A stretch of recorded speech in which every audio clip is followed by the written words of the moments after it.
arkadaşlar ve sonunda face. Dur. Şöyle gelelim. Şöyle.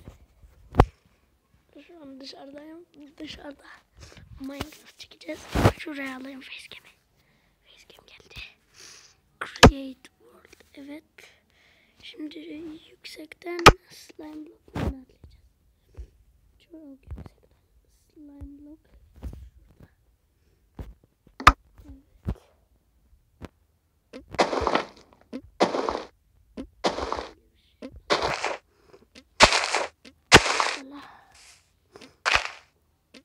Hastayım arkadaşlar.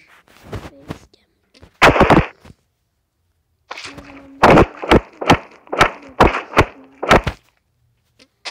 Benim düşüncemde. Wow. Nereye geldim lan? Burası neresi? Lan. Şöyle. Hoppa.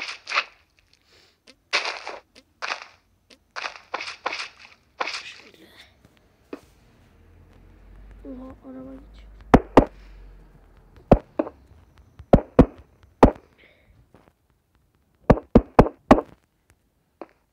Şöyle atlayalım. Wow.